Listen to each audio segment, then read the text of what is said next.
Hi masters, అందరికీ కూడా Brahma's meditation ఛానల్కి స్వాగతం సుస్వాగతం అండి. ఎంతో గొప్పగా అద్భుతమైన ధ్యానం ద్వారా అనంతమైన శక్తిని పొందాం మాస్టర్స్. ఈ జూమ్ లోకి విచ్చేసిన ప్రతి ఒక్క ఆత్మబంధువు కూడా ఆత్మ ప్రణామాలు.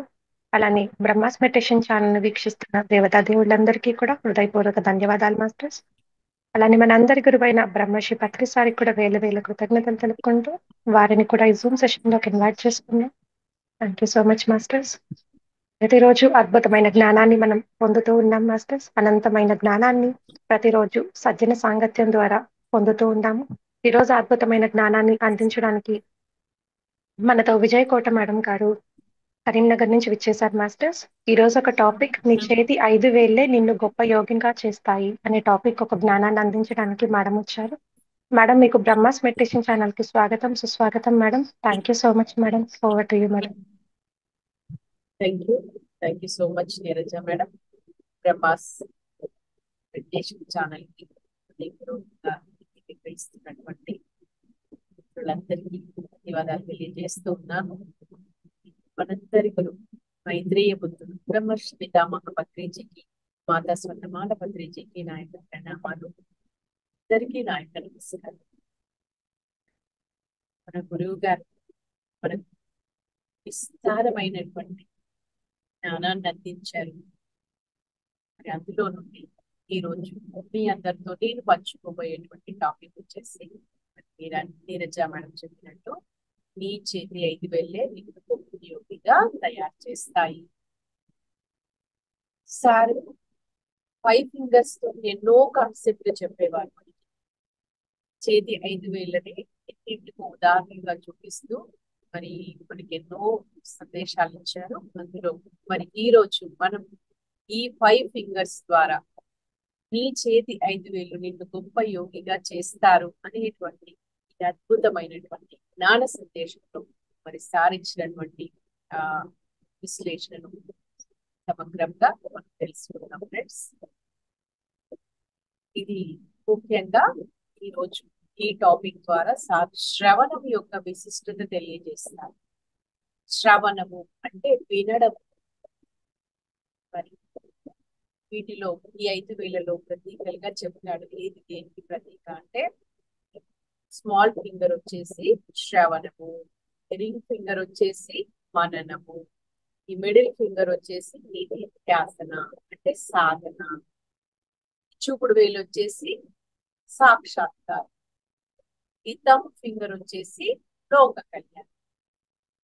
మరి మనమంతా ఇప్పుడు పిరమిడ్ మాస్టర్లు ఏం చేస్తున్నాము? లోక కళ్యాణం చేస్తున్నాము.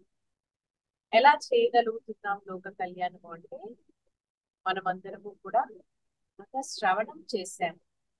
అంటే ఎన్నింటినో పత్రిజీ జ్ఞానాన్ని కావచ్చు, ఇతర మాస్టర్స్ అనుభవాలను కావచ్చు, అలాగే ఎన్నో అద్భుతమైనటువంటి పుస్తకాలు, స్పిరిచువల్ బుక్స్ మనకి అందుబాటులోకి తీసుకొచ్చారు. మరి మన సొసైటీలో స్వాధ్యాయం కూడా శ్రవణం కిందకి వస్తుంది అని చెప్తారనమాట సార్. సో విస్తారంగా శ్రవణం చేశాము. మరి శ్రవణం చేసినప్పుడు మననం అనేది ఆటోమేటిక్ గా జరుగుతుంది.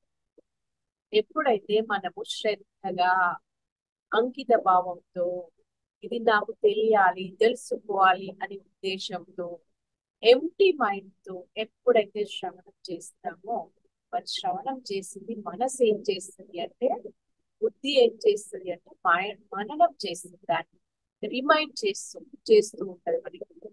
ఎప్పుడైతే మరి మనకి మననం జరుగుతుందో, మనం ఏం చేస్తాం ఇక, ఓహో దీంట్లో ఈ సత్యం ఉందా అని ఎప్పుడైతే తెలుసుకుంటామో, దాన్ని నిధిధ్యాసన అంటే సాధన చేస్తాం.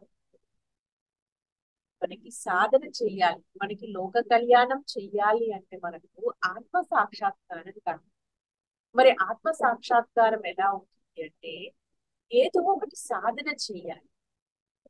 మరి ఏం సాధన చేస్తాము మనము?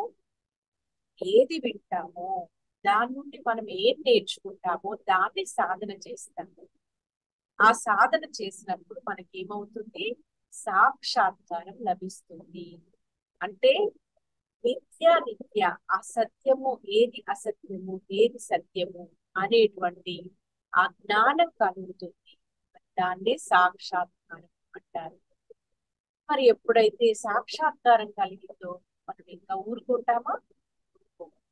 ఎందుకంటే నేను తెలుసుకున్నది అందరూ తెలుసుకోవాలి, అందరూ బాగుండాలి, అందరూ ఆనందంగా ఉండాలి, అందరూ ఆరోగ్యంగా ఉండాలి అని మనం కోరుకుంటాము.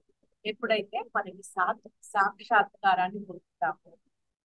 ఆత్మ సాక్షాత్కారము అంటే అన్నింటినీ సాక్షిభూతంగా చూడడమే సాక్షాత్కారం. మనము ఆత్మస్వరూపులం అని తెలుసుకొని, అలాగే నాలాగే అందరిలో కూడా ఇదే ఆత్మ, ఇదే చైతన్యం అనే ఆ సత్యం తెలుసుకోవడమే సాక్షాత్కారం. సాక్షిభూతంగా జీవించడం.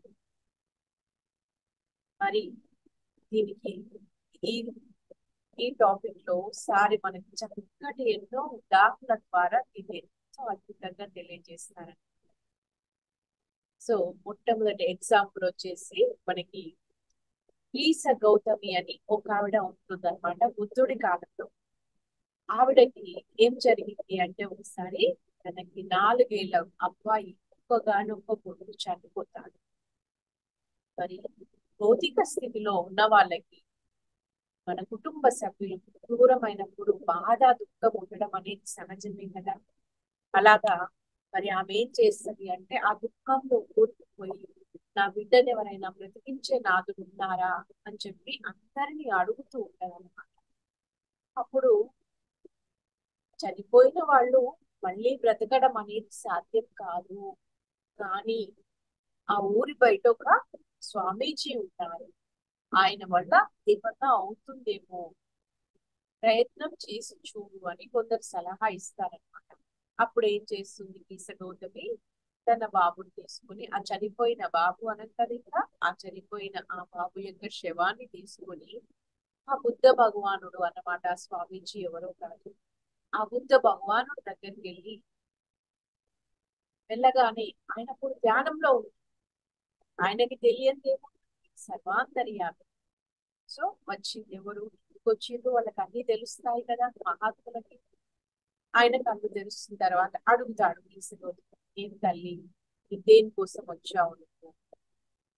స్వామీజీ నా 4 ఏళ్ల కుర్రాడు చనిపోయింది, దయచేసి నాకు పుత్ర భిక్ష పెట్టండి అని ప్రార్థిస్తుంది ఆయన. అప్పుడు ఆయన చూస్తాడు, ఓహో ఇప్పుడు డైరెక్ట్ గా సాధన ఇస్తే తను సాధన చేసే స్థితిలో లేదు, కాబట్టి తనకి ముందు శ్రవణం అవసరము అని చెప్పి మరి ఏం చెప్తాడు అంటే ఈస గౌతమికి, అమ్మా ఓకే నేను నీ కొడుకును బ్రతికిస్తాను, అయితే దానికంటే ముందు ఒక పని చెయ్యాలి అని చెప్తాడు. చెప్పండి స్వామి. స్వామి ఎలాగైనా కొడుకును బ్రతికించుకోవాలని ఆశ కదా, చెప్పండి స్వామీజీ నేనేం చెయ్యాలి అని అడుగుతుంది. ఏం లేదమ్మా, నువ్వు ఊర్లోకి వెళ్ళి నిన్న ఆవగింజలు తీసుకురా, ఆవగింజలు తీసుకొస్తే నేను వాటిని ఊరి కషాయం చేసి నీ కొడుకు తాగిపిస్తాను, ఆ చనిపోయిన బాబు చేత నేను తాగిపిస్తాను, నీ కొడుకు లేస్తాడు, బ్రతుకుతాడు అని చెప్తాడు. చెప్పి అయితే ఒక నియమం ఉంది ఇక్కడ, ఒక కండిషన్ ఉంది అంటాడు.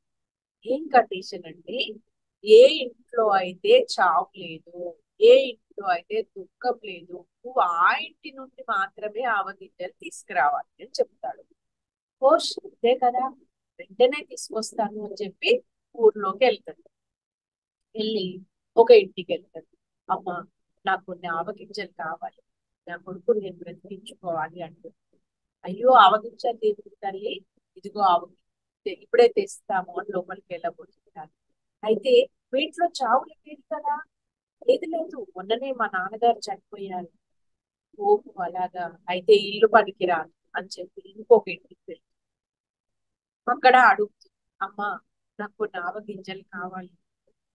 ఆవగింజలే కదా, ఏముంది తల్లి తీసుకొస్తాను అని ఆ తల్లి లోపలికి వెళ్ళబోతుంటే, మరి మీ ఇంట్లో చావు లేదు కదా, లేదు లేదు మా ఇంట్లో చావు ఉంది, మా అత్తగారు చనిపోయారు ఈ మధ్యలో. ఓహో అలాగా అని చెప్పి ఇంకొక ఇంటికి వెళ్తుంది. అలా ఊళ్ళో ఉన్నటువంటి అన్ని గడపల్లోకి వెళ్తుంది, అందరినీ అడుగుతుంది. అందరిళ్లలో ఆవాలు ఉన్నాయి, ఆవాలు ఇవ్వడానికి రెడీగా ఉన్నారు. కాకపోతే అందరిళ్లలో చావు ఉంది, దుఃఖం ఉంది. అప్పుడు ఆ కీస గౌతమికి అర్థమైపోయింది. ఏం చేసింది ఆమె అప్పటిదాకా?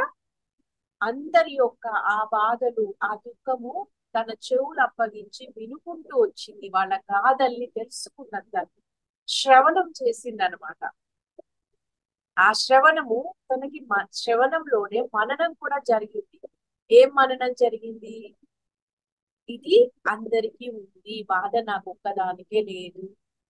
నేను ఇన్ని రోజులు నాకే కష్టం వచ్చింది అనుకున్నా, నాకే బాధలు ఉన్నాయి అనుకున్నా, నేను ఎవరు బాధలు పట్టించుకోలేదు, నేను ఎవరి గాథలు వినలేదు. సో ఆమెకి శ్రవణం వల్ల ఏం జరిగింది? మననం కూడా జరిగిపోయి ఆమెకి ఏమైంది? ఆ కొడుకు పోయాడు అన్న దుఃఖం నుండి బయటకు వచ్చింది. ఆ కొడుకుని బ్రతికించుకోవాలి అనేటువంటి ఆశను తను తొలగించుకోగలిగింది. అది ఆశ కాదు, అది అత్యాశ. చనిపోవడం అనేది సహజమే. చనిపోయిన వాళ్ళని మళ్ళీ బ్రతికించుకోవాలని కోరుకోవడం అనేది ఆశ కాదు. ఇది మరి మోహం అన్నమాట. ఆ మోహం నుండి తను బయటకు వచ్చేసి పుత్రుడు దగ్గరకు వచ్చేస్తుంది. పుత్రుడు రాగానే, ఏం తల్లి, ఆవాలు తెచ్చావా అని అడుగుతారు. లేదు స్వామి, ఆవాలు తీసుకురాలేదు, కానీ నేను ఒకటి నేర్చుకున్నాను. నేను ఏం నేర్చుకున్నాను? మరణము, ఈ చావు అనేది అందరికీ సహజమైందే. చనిపోయిన నా కొడుకును బ్రతికించుకోవాలనే ఆశ నాకు ఇప్పుడు లేదు. నాకు ఇప్పుడు ఆ దుఃఖం లేదు, ఆ దుఃఖం నుండి నేను బయటికి వచ్చాను. ఇంకా నాకు ఆ ముక్తి మార్గాన్ని, ఆ జ్ఞానబోధ చెయ్యండి అని కోరుకుంటుంది అనమాట. ఇంకా అప్పుడు బుద్ధ భగవానుడు, ఓహో, నీకు ముక్తి కావాలా, నీ జ్ఞానం నేర్చుకోవాలంటా, నేనున్నది అందుకు కదా, రా తల్లి కూర్చో అని చెప్పి మరేం చేస్తాడు? చక్కగా మరి మనం అందరము ఫాలో అవుతున్నటువంటి ఈ శ్వాస మీద ధ్యాస కాన్సెప్ట్ కి ఎవరైతే మూలం ఆ పురుషుడు ఉన్నారో వారే మరి బుద్ధ భగవానుడు. కాబట్టి వారు ఏం చేస్తారు? గీసలోటంకి ఆ ధ్యాన విధానాన్ని బోధిస్తారు. కళ్ళు రెండు మూసుకో, శ్వాస మీద ధ్యాస పెట్టు, నీ లోపలికి నువ్వు ఇంకా ప్రయాణం చెయ్యి, ఈ చావు పుట్టుకల ఆ వెనకాల ఉన్నటువంటి ఆ సత్యాన్ని తెలుసుకో, ఆ జ్ఞానాన్ని పొందు అని చెప్పి చక్కగా మరి తనకి ధ్యానాన్ని నేర్పిస్తారు. మరి ఆగీస గౌతమి కొంతకాలం సాధన చేసి తను కూడా బుద్ధ సంఘంలో చేరి కూడా లోక కళ్యాణం చేస్తుంది. ఎలా చేయగలిగింది మరి గీస గౌతమి? శ్రవణం చేసింది. శ్రవణం ద్వారా మననం జరిగింది. మననం తర్వాత మరి సాధన మొదలుపెట్టింది. సాధన ద్వారా సత్యాన్ని తెలుసుకుని సాక్షాత్కారాన్ని పొందింది. ఎప్పుడైతే సాక్షాత్కారాన్ని పొందిందో ఇక తాను చేసింది, అరే, నాలాంటి తల్లులు ఎంతో మంది ఉంటారు కదా, నాలాంటి తల్లులు ఎంతో మంది ఉంటారు కదా, మరి వాళ్ళందరికీ సత్యం తెలిస్తే వాళ్ళు కూడా వాళ్ళ దుఃఖం నుండి బయటికి వస్తారు కదా. తెలియకపోతే ఆ దుఃఖంలోనే కూలిపోతారు, జీవితాలనే కోల్పోతారు, ఆ జీవితం పట్ల ఆశని వదులుకుంటారు, డిప్రెషన్ లోకి వెళ్తారు కొందరు. మరి దీని నుండి నేను ఎలా బయటికి వచ్చాను, నా దుఃఖం నుండి, మరి అందరికీ దీన్ని అందిస్తాను, ఈ మార్గాన్ని నేను బోధిస్తాను అని చెప్పి చక్కగా లోక కళ్యాణం చేస్తుందన్నమాట. మరి అది శ్రవణం యొక్క గొప్పతనం. ఇది శ్రవణము, మననము, నిధిధ్యాసన, లోక కళ్యాణము, సాక్షాత్కారము, లోక కళ్యాణం. ఈ 5 గీస గౌతమి తన జీవితంలో అప్లై చేసుకుంది. చక్కగా తన జీవితాన్ని సార్థకం చేసుకుంది. మరి ఇంకొక అద్భుతమైనటువంటి స్టోరీ చెప్తారు మనకి సారె. అది చాలా మందికి తెలిసే ఉండొచ్చు. మనకి యశోధరామాతకి బుద్ధ భగవాన్ పెళ్ళైన తర్వాత 13 సంవత్సరాల వరకు సంతానం లేదు. 13 సంవత్సరాలకి వాళ్ళకి లేక లేక ఒక బాబు పుట్టాడు. అతనే రాహుల్. బాబు పుట్టినరోజు మరి రాత్రే బుద్ధ భగవాను ఇల్లు వదిలిపెట్టి వెళ్ళిపోయాడు, అరణ్యాలకి వెళ్ళిపోయాడు. ఇక ఆ యశోధర మాత పరిస్థితి ఏంటి? వీడు కొడుకు పుట్టిండన్నా సంతోషమా, భర్త చెప్పా పెట్టకుండా ఇల్లు వదిలిపోయాడన్న బాధ. మరి ఎందుకు ఇల్లు వదిలిపెట్టిపోయాడో బుద్ధ భగవాన్ ఒకసారి రిమైండ్ చేసుకుంటాం. మరి ఆ రోజు ఏం చేస్తాడు? రాజప్రసాదాన్ని పొంది బయటికి వెళ్తాడు తన రథ సారథి అయిన చంద్రుడితో పాటు.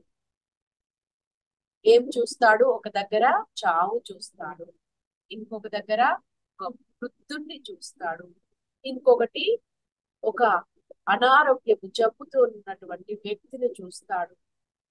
అప్పటి వరకు ఆయనకు తెలియదు ఆయన జీవితంలో, అంటే అలా పెంచబడ్డాడు తను.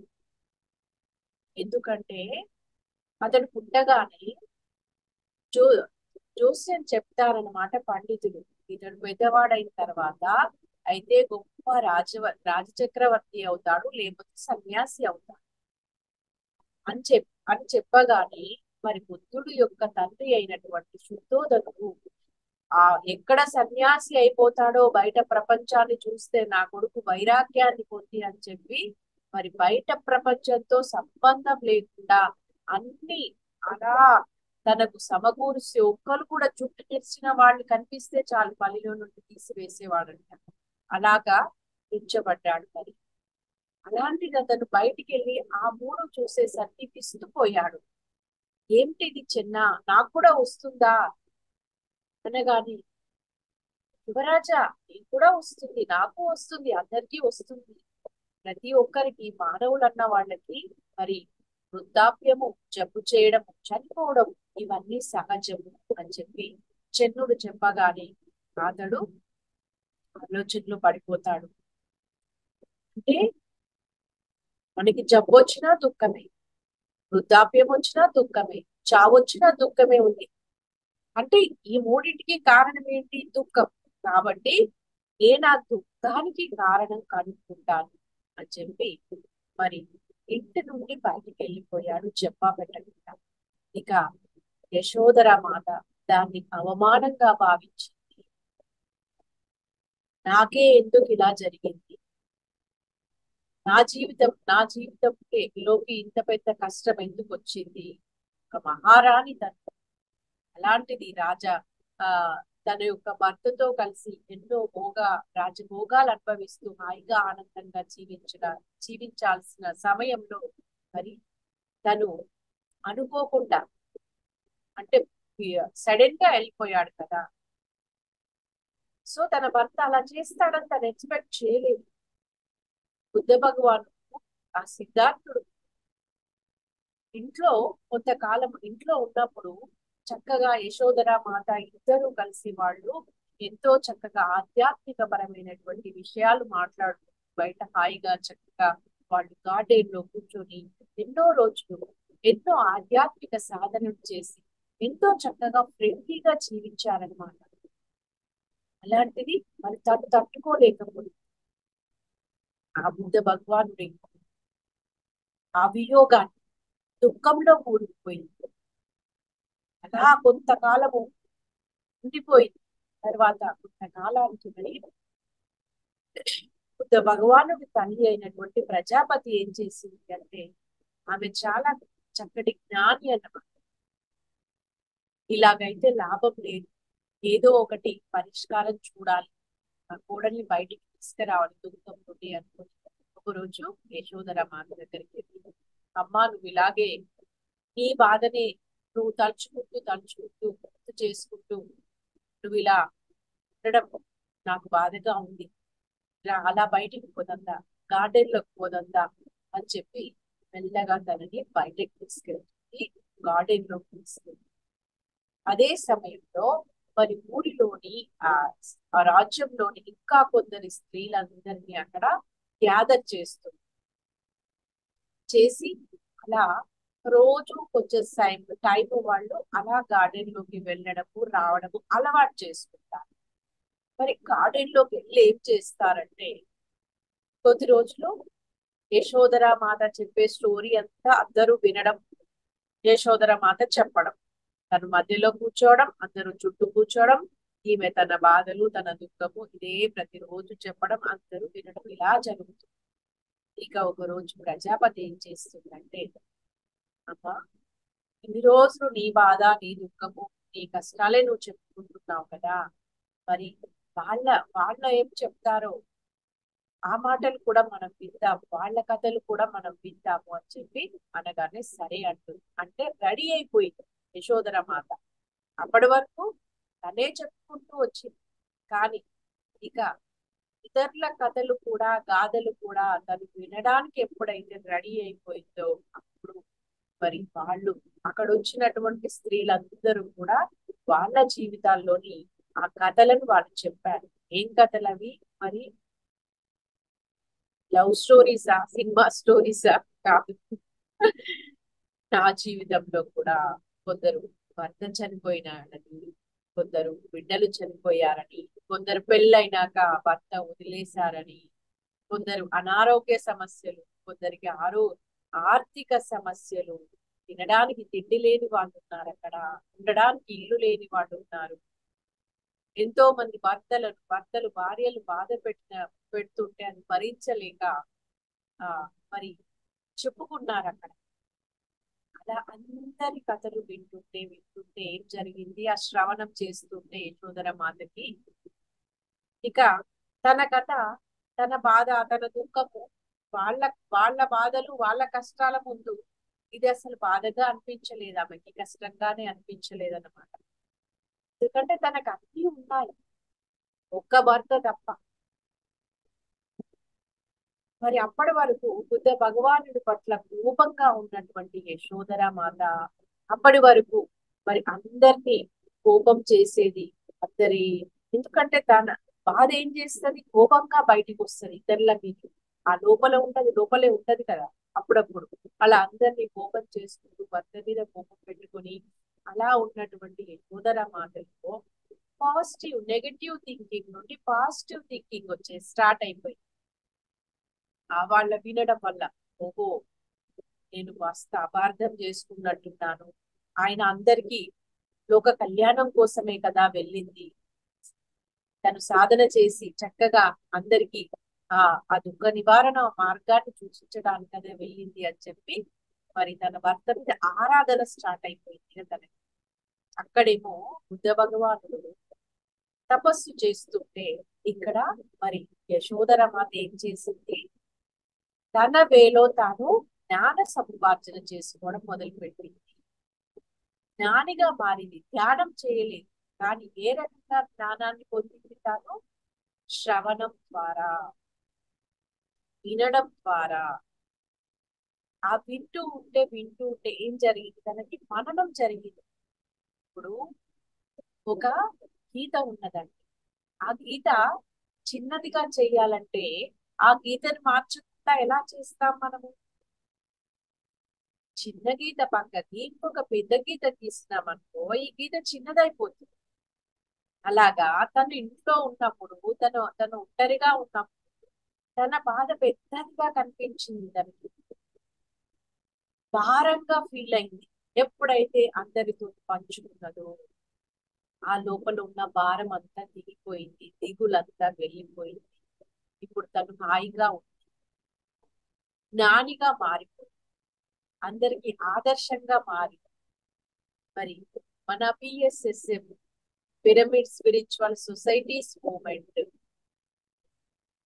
అనుసరిస్తున్నది బుద్ధ ప్రబోధిత ఆనాపానసతి విధానమే, శ్వాస మీద ధ్యాస విధానం అయితే మరి పిఎస్ఎస్ఎం అనుసరిస్తున్నటువంటి ఆ జీవన విధానం వచ్చేసి యశోధర మాత జీవన విధానం.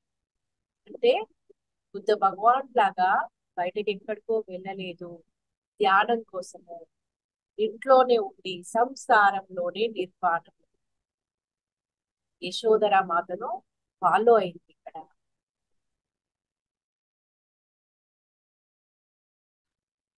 సో మరి ఇది యశోధర మాత స్టోరీ. తర్వాత మరి కొంతకాలానికి రాముడు కూడా ఆ రాముడికి భిక్షపాత్ర ఇవ్వడం జరుగుతుంది. బుద్ధ భగవానుడు యశోధర మాత కూడా బుద్ధ భగవానుడి దగ్గరికి వెళ్ళి ఆ చూస్తుంది అక్కడ ఏం చేస్తుందో ఏం జరుగుతుంది. కానీ తాను అక్కడ ఉండకుండా రిటర్న్ వచ్చేస్తుంది. వచ్చి చక్కగా తాను తన బాధ్యతల్ని ఎంతో ఇష్టంగా నిర్వర్తిస్తూ రాజ్యాన్ని చూసుకుంటుంది, ఆ ప్రజలను చూసుకుంటుంది, చక్కగా అత్తకి మామకి సేవ చేసుకొని ఎంతో ఆదర్శంగా జీవించిందనమాట. సో మరి ఇంకా మన పిరమిడ్ మాస్టర్లను కూడా కొందరు ఉదాహరణగా చెప్తారు సార్. అల్వాల్లో ఒక మాస్టర్ ఉంటారనమాట. వారి పేరు మురళీధర్ గారు. ఆ మురళీధర్ గారు ఒకరోజు దిల్సుఖ్ నగర్ లో రోడ్ మీద అలా వెళ్తూ వెళ్తూ తనకు ఆకలేసి మిర్చి బజ్జి కొనుక్కున్నారంట. మిర్చి బజ్జి కొనుక్కున్నప్పుడు ఏం చేస్తారు వాళ్ళు, ఒక పొట్లం కట్టిస్తారు కదా. ఆ పొట్లం కట్టిస్తే చక్కగా మిర్చి బజ్జి తిన్న తర్వాత ఆ పొట్లం విప్పి చదివారంట. అది ఏంటి అంటే మన ధ్యానానికి సంబంధించిన పాంప్లెట్. మన వాళ్ళు పాంప్లెట్స్ పంచుతారు కదా, అందరికీ పంచుతారు. అంటే విత్తనాలు వేస్తారు, అది ఎక్కడ మొలకెత్తాలో మొలకెత్తుతాయి. అలాగా అందరికీ పాంప్లెట్ పంచినప్పుడు కొందరు ఏం చేస్తారు, వాటి విలువ తెలియక ఇలా పొట్లాలు కట్టడానికి కూడా వాడుకున్న వాళ్ళు, రోడ్ల మీద పడేసే వాళ్ళు ఎందరో ఉన్నారు. సో ఆ పొట్లం ఓపెన్ చేసి పేపర్ చదవగానే దాంట్లో కర్నూలు బుద్ధ పిరమిడ్ ధ్యాన కేంద్రం అడ్రస్ ఉంటుంది అనమాట. ఆయన వెతుకుతున్నాడు అప్పటి వరకు. ఎలాగా అంటే మనం ఒక్కొక్కసారి అనుకుంటాం కదా, వెతకబోయిన తీగ కాలికి తగిలింది అని. అంటే దానికోసం మనం సర్చింగ్ లో ఉన్నప్పుడు ఏదో రకంగా అది మన దగ్గరకు వస్తే ఏమంటారు, వెతకబోయిన తీగ కాలికి తగిలింది, తీగ కదిపితే డొక్కంతా కదిలింది అన్నట్టుగా ఆయన ఆత్మ వెయిట్ చేస్తూ ఉంది దానికోసం. సో ఆయన ఏం చేస్తాడట అంటే అంత తపనతో ఉన్నాడు. వెంటనే ఇంటికి కూడా వెళ్ళకుండా చక్కగా దాంట్లో ఉన్న అడ్రస్ ప్రకారము ఆ కర్నూలు బుద్ధ పిరమిడ్ ధ్యాన కేంద్రానికి వెళ్తాడు.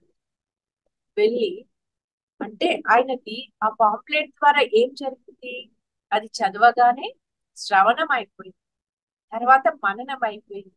ఏం మననము, ఓహో ఈ ధ్యాన సాధన ద్వారా దాంట్లో ఉన్న ఫలితాలు ఇస్తారు కదా మన వాళ్ళు, లాభాలు ఉంటాయి కదా, ఏం లాభాలు ఉంటాయని, ఓహో ఇదంతా ఉంటుందా, ఈ ధ్యానం ద్వారా ఈ లాభాలు పొందొచ్చా, చక్కగా శ్రవణము మననం అయిపోయింది. కాబట్టి ఏం చేస్తాడు అక్కడ ఆయన, ఇంకా నిధిధ్యాసన స్టార్ట్ చేస్తాడు. నిధిధ్యాసన అంటే సాధన మొదలు పెడతాడు. మరి ఆయనకి ఏమనిపించింది ఇంకా, అరే ఆ ధ్యానం చేస్తుంటే తనకి చాలా బాగా అనిపించేసరికి మరి ఆ గురువు గారిని కూడా చూడాలి, ఇంత గొప్ప మార్గాన్ని చూపించినటువంటి ఆ గురువును కలవకుండా నేను వెళ్ళొద్దు అనుకుంటాడు. అనుకొని వారం రోజులు అక్కడే ఉండి, మరి పత్రిసార్ ఎక్కడెక్కడో తిరుగుతూ ఉంటారు కదా ధ్యాన ప్రచారం కోసము. సార్ వచ్చే వరకు వెయిట్ చేసి సార్ని కలిసి చక్కగా ఇంకా గైడెన్స్ పొంది వచ్చి మరి ఒక గ్రేట్ మాస్టర్ అయ్యారు తను. ఏం జరిగింది మురళీధర్ గారి జీవితంలో, శ్రవణము, మననము, నిధిధ్యాసన, తర్వాత సత్య సాక్షాత్కారం జరిగింది. అంత వెంటనే ఏం చేశారు ఆయన, యోగ కళ్యాణం స్టార్ట్ చేశారు. మరి ఇంకొకటి చక్కటి ఎగ్జాంపుల్ చెప్తాను, నాకు ఎంతో నచ్చుతుంది, ఎంతో ఇష్టం అన్నమాట. గోధుమలు ఉంటాయి, మనకి ఆకలేసింది అనుకో ఏం చేయాలి, ఇంత పెట్టాలి కదా కడుపుకి ఆకలేస్తున్నప్పుడు. మరి దానికోసం ఒక మంచి స్టోరీ చెప్తారు ఇక్కడ సార్, గోధుమల స్టోరీ. మనకి ఆకలేస్తే ఫస్ట్ గోధుమలు సేకరించుకోవాలి, దేనికోసము, రొట్టె చేసుకోవాలి కాబట్టి. మరి రొట్టె చేయాలంటే గోధుమలను ఫస్ట్ పిండి చేయాలి, మరపట్టి పిండి చేసుకొని రొట్టె చేసుకుంటాము. రొట్టె చేసుకుంటే అప్పుడు రొట్టె తింటే కడుపు ఆకలి తీరిపోతుంది అనమాట. ఇదంతా శ్రవణము మననము దీనికి రిలేటెడ్ గా ఎలా చెప్తారంటే సార్, శ్రవణము అంటే గోధుమలు సేకరించడం అనేది శ్రవణం. మననం ఏంటి ఇక్కడ, గోధుమలను మరపట్టి పిండి చేయడం అనేది మననము. నిధిధ్యాసన ఏంటి అంటే దాన్ని రొట్టెగా చేసుకోవడం అనేది నిధిధ్యాసన. ఇక ఆ రొట్టెను భుజించడము, ఆకలి తీర్చుకోవడం ఏంటి అంటే సాక్షాత్కారం. ఇక లోక కళ్యాణం ఏంటంటే ఇక్కడ మనకి తెలిసిన వాళ్ళకి మనం చెప్పడం అనమాట. అయినా నేను గోధుమలు తెచ్చుకున్నాను, దాన్ని పిండిగా చేసుకున్నాను, చక్కగా రొట్టె చేసుకున్నాను, నేను తిన్నాను, నా ఆకలి తీరింది, నువ్వు కూడా పో, గోధుమలు సేకరించు, వాటిని పిండి చేసుకో, చక్కగా రొట్టె చేసుకో, నువ్వు తిను, నీ ఆకలి తీరుతుంది. ఇది లోక కళ్యాణం అన్నమాట. సో ఎంత బాగుంది కదండి అసలు. చిన్న చిన్న ఆ ఉదాహరణలతోని ఎంత చక్కటి జ్ఞానాన్ని ఇస్తారు మనకి పత్రిజీ. ఇక్కడ ఈ ఆకలి అనేది మనకి శరీరానికి సంబంధించింది అయితే నాకు ఒక ఎగ్జాంపుల్ తట్టింది అనమాట. మన ఆత్మ కూడా ఆకలితో ఉంది. ఏ ఏ ఏ రకమైన ఆహారం కావాలి మనకి ఆత్మకి? శక్తి కావాలి, విశ్వశక్తి కావాలి, జ్ఞానం కావాలి. మరి దాన్ని ఎలా తీరుస్తాము? శ్రవణం చేస్తాము ఫస్ట్. ఏం శ్రవణం చేస్తాము? మన ఫ్రెండ్ చెప్తుంది, నేను ఇలా మెడిటేషన్ చేస్తున్నాను, నాకు బాగుంది. మళ్ళీ మనం చేస్తాం, ఓహో మెడిటేషన్ చేస్తే బాగుంటుందంట, నేను కూడా చేస్తా. ఇది మననము. తర్వాత ఏం చేస్తాము? ఇక సాధన మొదలు పెడతాం. దానికోసం టైం కేటాయిస్తాము, కూర్చుంటాము, రోజు గంటలు గంటలు చేస్తాము. అప్పుడు ఏం జరుగుతుంది? సాక్షాత్కారం జరుగుతుంది. ఏం సాక్షాత్కారము? ధ్యానం వల్ల ఏమొస్తుంది మనకి? జ్ఞానం తెలుస్తుంది. ఓహో నేను ఈ శరీరం కాదా, అరే ఇన్ని రోజులు ఈ శరీరమే అనుకున్నానే, దీనికి ఆహారం పెట్టడమే ముఖ్యం అనుకున్నాను, ఇన్ని రోజులు మనసే నేను అనుకున్నాను, దాన్ని రంజింప చేయడమే ముఖ్యం అనుకున్నాను. చక్కగా సినిమాలు, కబుర్లు, షికార్లు, ఇదే ఎంజాయ్మెంటే, ఎంటర్టైన్మెంటే, అక్కడి వరకే ఉండిపోయాను. అరే ఇదేదో బాగుంది అని చెప్పి మరి ఆ సత్యం తెలియగానే, జ్ఞానాన్ని పొందగానే ఏం చేస్తాం? ఇక మనం కూడా చెప్పడం స్టార్ట్ చేస్తాం. అలా చెప్తేనే కదండి ఇప్పుడు ఈ సొసైటీ ఆధ్వర్యంలో ఇంత లోక కళ్యాణం జరుగుతుంది. ఒక్కరు కాదు, ఇద్దరు కాదు, వందలు కాదు, వేలు కాదు, లక్షల మంది లోక కళ్యాణంలో పాలు పంచుకుంటున్నారు.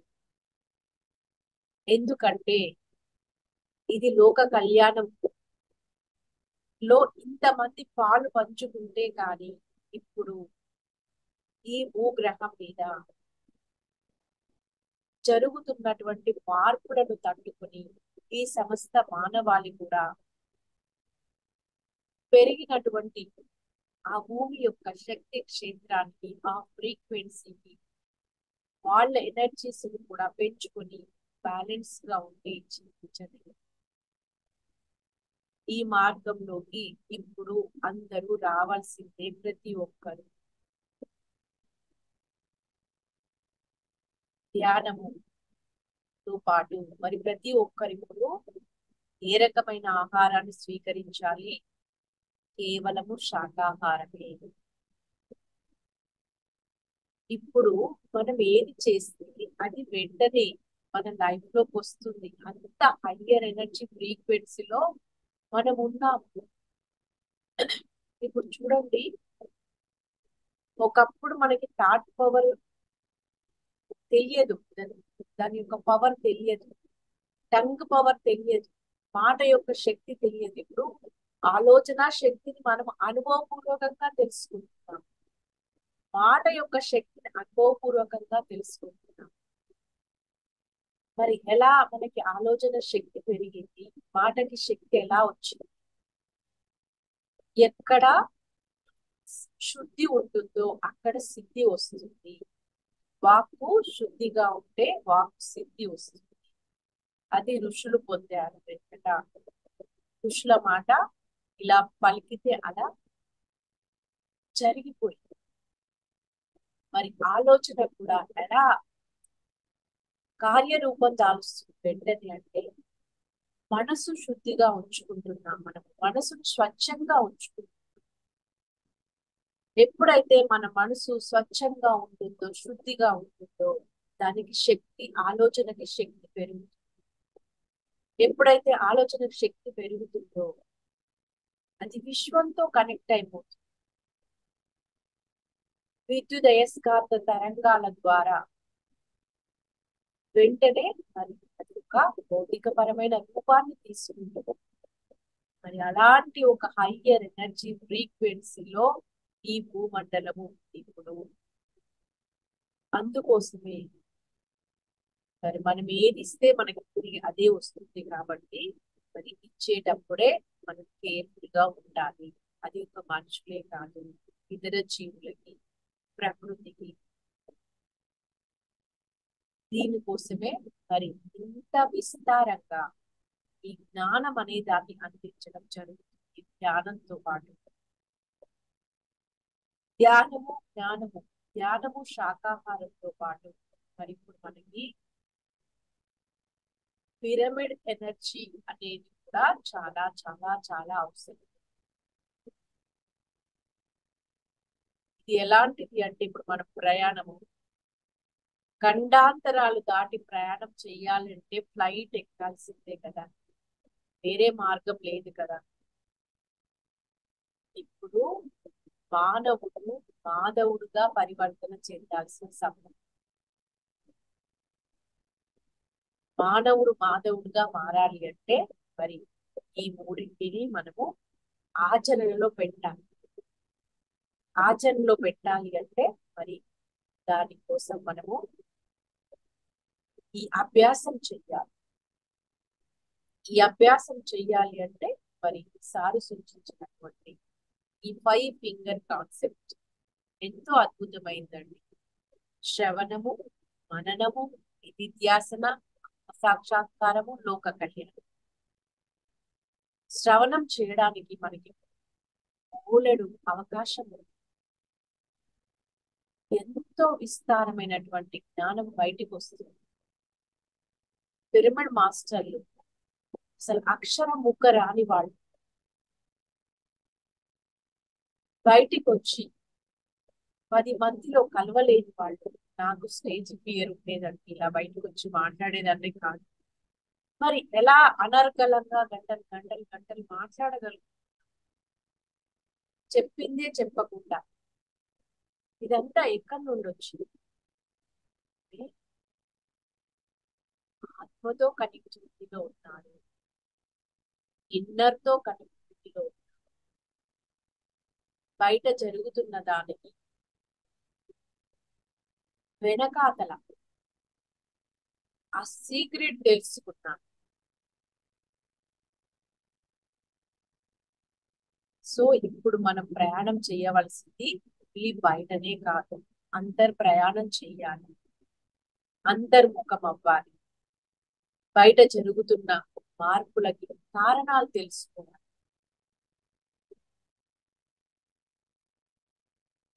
ఈరోజు తెలంగాణలో స్లైట్ గా భూకంపం వచ్చింది. భూమిని ఏమంటాం మనము? భూమాత అంటాం కదా. తల్లి తన బిడ్డలను ఎలా చూసుకుంటుంది? వాళ్ళకి ఏ కష్టము కలగకుండా, ఏ నష్టము కలగొద్దు, ఏ బాధలు పడొద్దు, వాళ్ళకి అన్ని సమకూరుస్తుంది. చివరికి తను ప్రాణం పోయే స్థితిలో కూడా బిడ్డ బాగు కోరుకుంటుంది, బిడ్డ గురించి ఆలోచిస్తుంది. వాళ్ళని శిక్షించాలని ఎప్పుడూ అనుకోదు, శిక్షణ కూడా కోరుకోదు. ముఖ్యంగా ఇస్తుంది, త్యాగం చేస్తుంది తను. మరి అలాంటి భూమాత, ఆ తల్లి లాంటి భూమాత కంపించిపోయింది అంటే మనం ఏం అర్థం చేసుకుంటాం? తనను తాను బ్యాలెన్స్ చేసుకోవడానికి కోసం, ప్రకృతి తనను తాను బ్యాలెన్స్ చేసుకోవడానికి కోసం మాత్రమే భూకంపాలు, సునామీలు, ప్రకృతి వైపరీత్యాలు, వైరస్లు, బ్యాక్టీరియా ఇవన్నీ కూడా మనకి శిక్షణనివ్వడానికే వస్తాయి.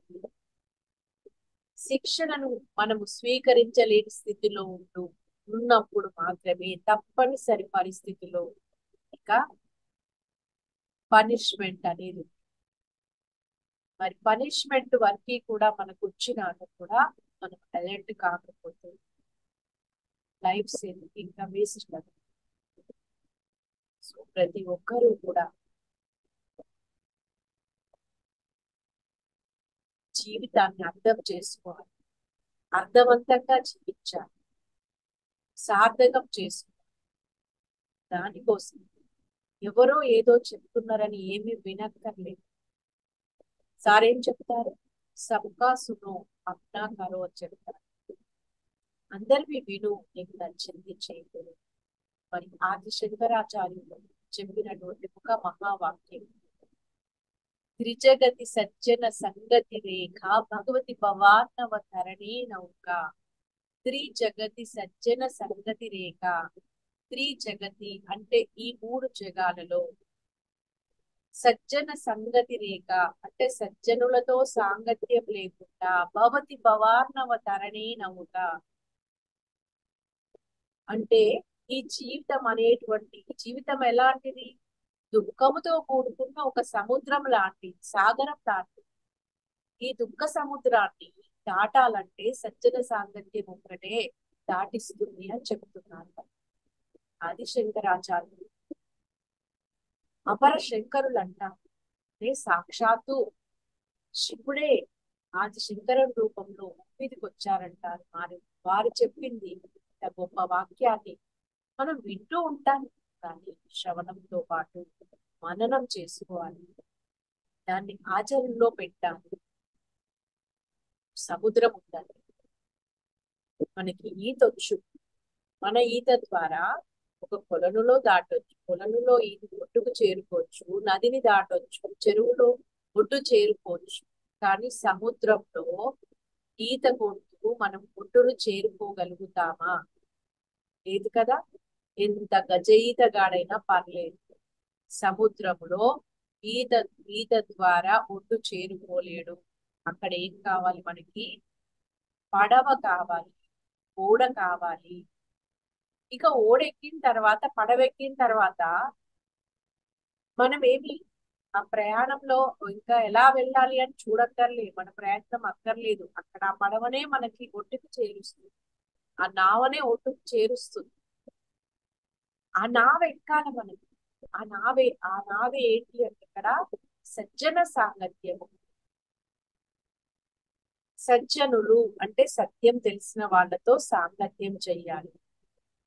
సజ్జన సాంగత్యం చేస్తే సత్యం తెలుస్తుంది. 10 మంది చెప్పిన విషయాలు మనం విన్నప్పుడు అందులో నుండి ఒక సత్యం బయటకు వస్తుంది. ఎప్పుడు కూడా మనమే మాట్లాడితే మన చెవులు ఇతరులు మాట్లాడేటి వినలేదు. మరి అక్కడ శ్రవణమే లేకపోతే మననమే ఉండదు. కాబట్టి మనం ఏం చెయ్యాలి? ఎక్కువగా వినాలి, తక్కువగా మాట్లాడాలి. ఈ పక్కింటోళ్ళవి, ఆ పక్కింటోళ్ళవి, ఎదురింటోళ్ళవి, బస్సులో ప్రయాణం చేస్తే పక్కన కూర్చున్నోళ్ళవి, ఎక్కడికి వెళ్ళినా కూడా వినాలి. వాళ్ళు ఏం చెప్తుండ్రో వినాలి. విన్నదాన్ని మననం ఆటోమేటిక్ గా జరిగిపోతుంది. అంటే మనకి బుద్ధి ఉంది, బుద్ధి లేదంటారు, కానీ బుద్ధికి మనం ఫీడింగ్ ఇవ్వాలి, ఆహారం పెట్టాలి. మనము ఏం వినకపోతే, దానికి ఆహారం లేకపోతే అది ఏం చేస్తుంది? గమ్మునుంటది, ఏం పని లేకపోతే. కాబట్టి దానికి పని కావాలి అంటే శ్రవణం చెయ్యాలి. ఎలాంటి శ్రవణం చేయాలి? మరి సజ్జనులతో శ్రవణం, సాంగత్యం చేస్తే శ్రవణం అవుతుంది. మనము కొందరితో సాంగత్యం చేసి ఏం చెయ్యాలో తెలుసుకోవచ్చు, కొందరితో సాంగత్యం వల్ల ఏం చెయ్యకూడదో కూడా తెలుసుకోవచ్చు. ఇక్కడ సార్ ఒక ఎగ్జాంపుల్ చెప్తారు. ఇప్పుడు కొందరు ఫ్రెండ్స్ ఏం చేస్తారు? రే, నేను పేకాటకి వెళ్తున్నాను, నువ్వు రా, డబ్బులు బాగా సంపాదించుకోవచ్చు, చక్కగా వ్యాపారం చేయొచ్చు అంటారు. ఈయన పోతాడు ఇక వాళ్ళ మాటల ఇన్ఫ్లుయెన్స్ వల్ల. కొంతకాలానికి రోజు డబ్బులు పెట్టి ఆడుతుంటే ఏమవుతుంది? మరి పైసలన్నీ పోతాయి కదా, అప్పుడు నష్టం వస్తుంది కదా. అప్పుడు ఆయన నేర్చుకోవాలి, ఓహో నేను వాడి మాట నేను ఆ రోజు వినకుండా ఉండాల్సింది. అదే నేను ఇంకేదన్నా మెడిటేషన్ ప్రోగ్రామ్కో యోగా ప్రోగ్రామ్కో పోతే నాకు చక్కగా ఆరోగ్యం వచ్చేది, ప్రశాంతంగా ఉంటుంది కదా. తాగిన వాళ్ళని చూసి తాగని వాళ్ళు నేర్చుకోవాలి. డ్రింకర్స్ ఉంటారు కదా, అతిగా తాగేవాళ్ళు, వాళ్ళు తాగి ఆరోగ్యాన్ని పాడు చేసుకున్నారు. అందుకని తాగుడు అలవాటు మంచిది కాదు. నేను దాని జోలికి పోవద్దు. అంటే కొందరిని చూసి ఏం చెయ్యాలో నేర్చుకోవచ్చు, కొందరిని చూసి ఏం చెయ్యకూడదో నేర్చుకోవచ్చు. ఇదంతా ఎలా జరుగుతుంది మరి? చూడడం ద్వారా, గమనించడం ద్వారా, వాళ్ళు చెప్పేది వినడం ద్వారా, విన్నదాన్ని మననం చేసుకోవడం ద్వారా ఇదంతా జరుగుతుంది అన్నమాట. అందుకే మరి మన బుద్ధికి పని చెప్పాలి. ఏం పని చెప్పాలి? మంచి విషయాలు వినాలి. ఈ మననము అనే దాన్ని నా జీవితంలో నేను బాగా ఫాలో అయ్యానండి. మెడిటేషన్ లోకి వచ్చాక సేత్ మాస్టర్ నాలెడ్జ్, పత్రిజీ సీడీలు చాలా వినేదాన్ని. మెమరీ కార్డ్ వేసుకుని సీడీల రూపంలో నేను ఏదైనా పని చేస్తూ ఉంటాను.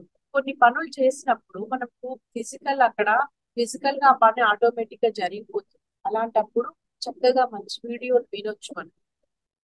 కొన్ని ప్రత్యేకంగా వింటే మంచిది, కానీ కొన్ని మనం పనులు చేస్తూ కూడా వినొచ్చు. మరి యశోధర మాతకు సంబంధించినటువంటి ఒక మంచి పుస్తకం గురించి కూడా ఇంట్రొడ్యూస్ చేస్తారు ఒకసారి. ద బుద్ధాస్ వైఫ్ అని ఇంగ్లీష్ లో ఉంటుంది, యశోధరాయణం అని తెలుగులో ఉంటుంది. అందరూ చదవాలి చెప్తారు. అదే కాదండి, ఎన్నో అద్భుతమైన పుస్తకాలు. వాళ్ళు ఎంతో సాధన చేసి, ఎన్నో సంవత్సరాలు సాధన చేసి అంతరంగం నుండి, ఆత్మ నుండి పొందినటువంటి జ్ఞానము ఒక శక్తిగా మార్చి ఆ బుక్కుల్లో నిక్షిప్తం చేస్తున్నారు, అక్షరాలుగా మనసు. అలాంటి వారు మరి మనకి చక్కగా కొద్ది రోజుల్లో ఆ జ్ఞానాన్ని మనం పొందొచ్చు. ఎన్నో విషయాలు తెలుస్తాయి. మన డౌట్లు క్లారిఫై కావడానికి మన ధ్యాన సాధనతో పాటు పుస్తకాలు చదవడం, ఇతరులు చెప్పేది వినడంతో ముఖ్యం.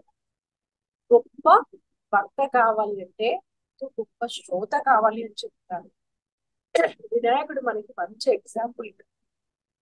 వినాయకుడికి పెద్ద చెవులు ఎందుకు ఉంటాయంటే ఎక్కువగా విను, తక్కువగా మాట్లాడు. పెద్ద బొచ్చ ఏంటి అంటే జ్ఞానం సంపాదించు. ఆ బొచ్చ నిండా ఉన్నది పుట్టుడు ఉండ్రాలు కాదు, జ్ఞానము, అనంతమైన జ్ఞానం. అది అంతరార్థాలు చాలా ఉంటాయి. మనం ఏం చేస్తామంటే అర్థాలే సరిగ్గా తెలియదు, మనకి అంతరార్థాలు ఎక్కడ తెలుస్తాయి. సో మరి దీనిలో ఇంకొక స్టోరీ కూడా చెప్తారు సార్ పిరమిడ్ మాస్టర్. మరి ఒక మేడం ఉంటారంట, మేడం పేరు తెలియదు అన్నారు. సో వారికి 2 బాబులు ఉంటే ఒక బాబు వచ్చేసి మరి పై నుండి ఊరు నుండి కింద పడిపోయి చనిపోతారు. ఆమె చాలా రోజులు దుఃఖంలో ఉండిపోతుంది, డిప్రెషన్ లో ఉండిపోతుంది. హైదరాబాద్ లో సో ఆమెకి ఇట్లాగా ఒక పాంప్లెట్ దొరికిందంట ఒకటి కొత్తపేటలో. అప్పుడు మన ధ్యాన జగత్తు అంటే అప్పుడు ధ్యానాంతకు ఆఫీస్ ఉంటే ఆమె అక్కడికి వెళ్ళి ధ్యానం నేర్చుకొని సాధన చేసి, అంటే ఫస్ట్ శ్రవణం చేసి ధ్యానం వల్ల తన యొక్క బాధను, దుఃఖాన్ని నివారించుకోవచ్చు. తర్వాత మననం చేసి, అంటే నేను ఇది చెయ్యాలి, నాకు కూడా ఉపయోగపడుతుంది గుర్తు చేసుకుని సాధన చేసి, సాధనలో ఆమెకి ఏం జరిగింది అంటే చనిపోయిన వాళ్ళ బాబు సోల్ తో కమ్యూనికేట్ అవ్వడం జరిగింది. సో ఎప్పుడైతే మరి ఆ బిడ్డ యొక్క సోల్ తో తను కమ్యూనికేట్ అయిందో తన బాధ నుంచి బయటకు వచ్చింది. అంటే భౌతికంగా ఆ కొడుకు పొందలేదు, కానీ ఆత్మపరంగా పొందింది కాబట్టి ఆ దుఃఖాన్ని నుండి బయటకు వచ్చింది. మరి అలాగే నా జీవితంలో కూడా నాకు ఎక్స్పీరియన్స్ నాకు ఇద్దరు అమ్మాయిలు. మా పెద్దమ్మాయి కూడా 2012 లో బాడీ వెకేట్ చేయడం జరిగింది. Accident, all of sudden. మరి అలాంటి ఆ సమయంలో నేను అప్పటికే 5 years అయింది మెడిటేషన్ లోకి వచ్చి. కాబట్టి నా సోల్ ఆ జరగబోయే ఆ సంఘటనకి గురించి తనకి సోల్ ఒక అవేర్నెస్ లో ఉంది. కాబట్టి నాకు ఒక గొప్ప గురువు ఉన్నారు, నాకు ఒక మంచి ధ్యాన మిత్రులు ఉన్నారు. నేను అప్పటికి శ్రవణం చేస్తున్నాను, బాగా ధ్యానం చేస్తున్నాను, వెజిటేరియన్ గా ఉన్నాను. నాకు తెలిసింది నాకు నా చుట్టుపక్కల వాళ్ళకి తెలిసిన వాళ్ళకి చెప్పడం కూడా మొదలు పెట్టాను. కాబట్టి నేను కూడా కమ్యూనికేట్ కాగలిగాను నా బిడ్డ యొక్క సోల్ ధ్యానంలో. అమ్మ, నేను ఒక హయ్యర్ పర్పస్ తోని నేను వెళ్ళిపోవడం జరిగింది.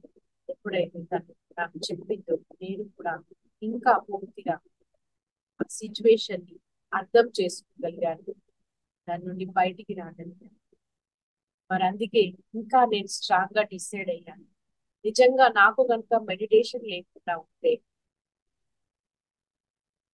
నేను కూడా అలాగే దుఃఖంలో కూరుకుపోయేదాన్ని. నేను దుఃఖంలో ఉంటే నాతో పాటు నా ఫ్యామిలీ అంతా కూడా ఎఫెక్ట్ ఉండేది. నేను బయటికి రాగలిగాను కాబట్టి నా ఫ్యామిలీ మెంబర్స్ ని నేను చూసుకోగలిగాను. ఒక మదర్ ని యాక్చువల్ గా నాకు దాని ఎఫెక్ట్ చాలా ఉంటుంది. అది అందుకోసమే నేను అప్పుడు అనుకున్నా, ఇంకా స్ట్రాంగ్ గా నాలాంటి వాళ్ళు ఎంతో మంది ఉంటారు. కాబట్టి ఈ మార్గము, ఈ ధ్యాన మార్గము అందరికీ అందాలి, ఈ జ్ఞానం అందరికీ అందాలి. ఈ మరణం సహజమే అనేది తెలుసుకోవాలి ప్రతి ఒక్కరు. డిటాచ్మెంట్ లో ఉండగలగాలి. మోహాల్లో బంధాల్లో ఉండడం వల్లనే కదా మనకి దుఃఖాలు, బాధలు అనే దాన్ని మరి నేను అర్థం చేసుకుని అప్పటి నుండి లోనే ఉండి నేను కరీంనగర్ గ్రేట్ మాస్టర్ అరుణ్ జ్యోతి మేడం కి మోరల్ సపోర్ట్ గా ఉంటూ వచ్చాను. ఈ మధ్యనే లాక్డౌన్ నుండి మాత్రమే నేను చుట్టూ నా అనుభవ జ్ఞానము, పత్రిజీ నుండి పొందిన జ్ఞానము, ఎంతో మంది మిత్రులను నేను ఇప్పుడు సంపాదించుకున్నాను ఈ ధ్యానం ద్వారా. ఇది నాకు చాలా హ్యాపీ విషయం. ఎక్కడికి వెళ్ళినా కూడా ఫ్రెండ్స్ ఉన్నారు ఇప్పుడు మనకి. ఏ ఏరియాకి పోతుంది, ఇండియా కాదు వేరే కంట్రీస్ కి వెళ్ళినా కూడా మనకి మంచి ఫ్రెండ్స్ ఉన్నారు. ఎంతో ఆత్మీయతతో మనల్ని పలకరించి మనకు అన్ని రకాలుగా సపోర్ట్ చేయడానికి సిద్ధంగా ఉన్నారు ఎంతో మంది. మరి అలాంటి ఈ అద్భుతమైనటువంటి ధ్యాన కుటుంబంలో ఉండి, ధర్మంలో జీవిస్తూ, సత్యంలో జీవిస్తూ, విశ్వ కళ్యాణంలో పాల్పంచుకునేటువంటి మహద్భాగ్యాన్ని పొంది ఉన్నందుకు నాకు ఎంతో హ్యాపీగా ఉంది. మరి ఈరోజు చక్కటి కాన్సెప్ట్ మనం తెలుసుకున్నాము. శ్రవణము, మననము, నిధిధ్యాసన, సాక్షాత్కారం, లోక కళ్యాణం. శ్రవణము బాగా చేయాలి, మననం ఆటోమేటిక్ గా జరుగుతుంది అంటారు సార్.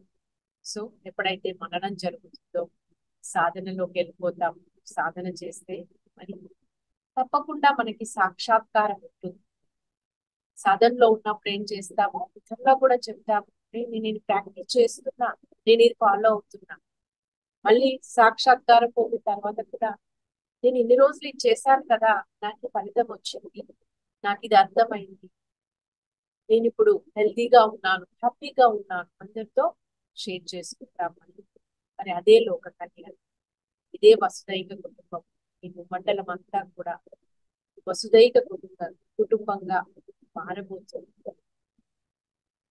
అందరూ ఏకత్వ స్థితిలో వచ్చేస్తున్నారు.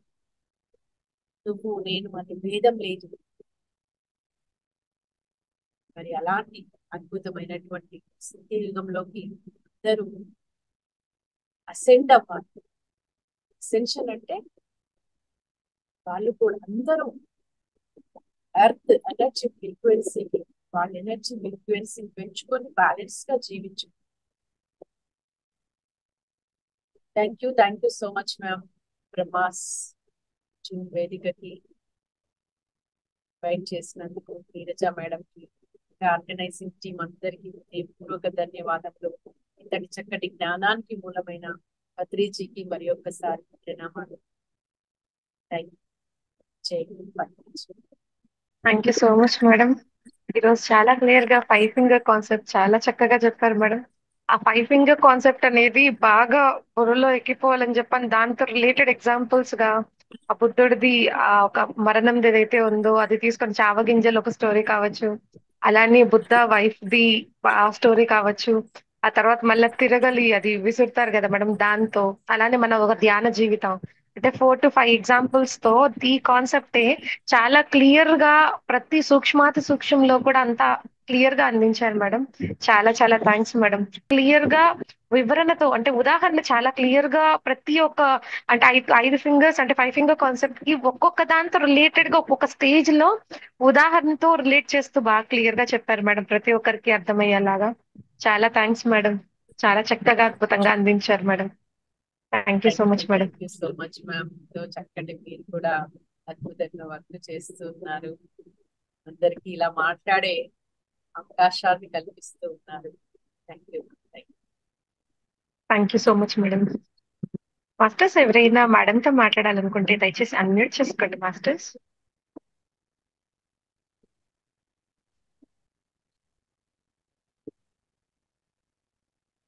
థ్యాంక్ యూ మేడం, చాలా చక్కగా చెప్పారు. చాలా బాగుంది madam. Thank you very much. Jaya గారండి. జయశ్రీ అండి. నమస్తే. నమస్తే మేడం. నమస్తే మేడం, చాలా అద్భుతంగా చెప్పారు క్లాసెస్.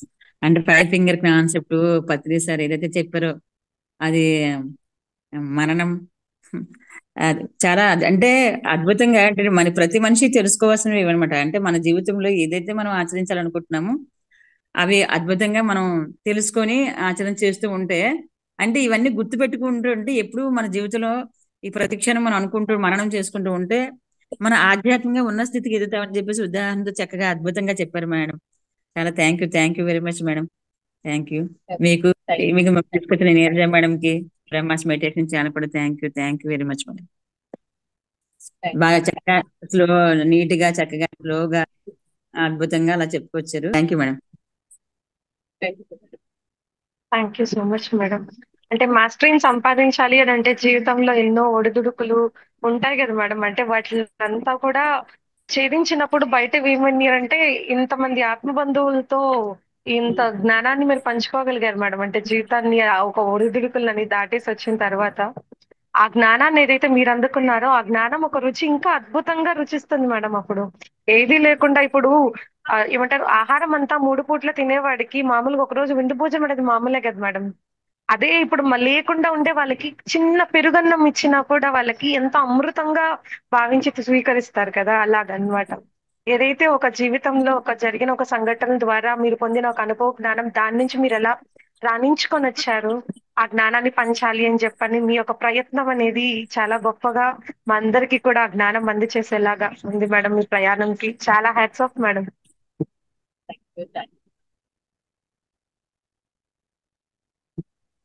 మాస్టర్స్ ఇంకెవరైనా మేడంతో మాట్లాడాలనుకునే వాళ్ళు దయచేసి అన్మ్యూట్ చేసుకోండి మాస్టర్స్. మీరు కూడా అంటే మిమ్మల్ని చూస్తుంటే కూడా నాకు ఉత్సాహం వచ్చింది ఎంతో. మీరు అసలు ఇంట్రెస్టింగ్ గా చాలా చక్కగా ఒక ప్లెజెంట్ గా ఉండి ఎంతో ఇంట్రెస్ట్ గా అంటే చెప్పే వాళ్ళకి కూడా మిమ్మల్ని చూస్తా ఉంటే ఇంకా ఇంకా ఎఫెక్టివ్ గా చెప్పాలి అనిపించే విధంగా మీ ప్రెసెన్స్ కూడా ఉంది మేము. ఆన్ చేసుకున్నప్పుడు ఏంటంటే ఇంటరాక్షన్ అనేది ఉంటుంది 2 పర్సన్స్ మధ్యలో. అవును మేడం, చాలా చక్కగా చెప్పారు మేడం. మాస్టర్స్ ఇంకెవరైనా మాట్లాడతారా మాస్టర్స్ మేడంతో? ఉషశ్రీ అక్క అన్మ్యూట్ చేసుకున్నారు, మాట్లాడండి అక్క. బాగుంది మేడం మీ జ్ఞానము. Thank you ma'am. Thank you Jashree గారు. Thank you.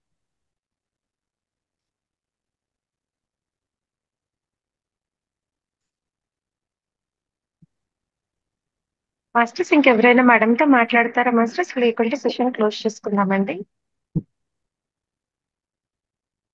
మేడం మీకు ఇప్పుడు మళ్ళీ ఫ్రీ టైం ఎప్పుడు కుదురుతుందో అప్పుడు ఖచ్చితంగా మీకు జ్ఞానాన్ని అందించాలని మనస్ఫూర్తిగా కోరుకుంటున్నాను మేడం. ఈ జ్ఞానం అందరికీ ఈ యొక్క ప్రయత్నము పత్రి సార్ అందించింది. అంటే నాకు బయటకు వెళ్ళి చెప్పేదానికి అవ్వలేదు మేడం. కొన్ని రోజులైతే చెప్పాను కానీ ఆఫ్లైన్ ఎప్పుడైనా ఉంటే వెళ్తున్నాను. కానీ దీని ద్వారా ఏంటి అని అంటే ప్రతి ఒక్కరికి అంటే నేను వర్కింగ్ చేస్తున్నాను మేడం. ఉదయం నుంచి నాకు వర్క్ ఉంటుంది. అయితే అది చూసుకుంటూ ఇచ్చేస్తున్నాను.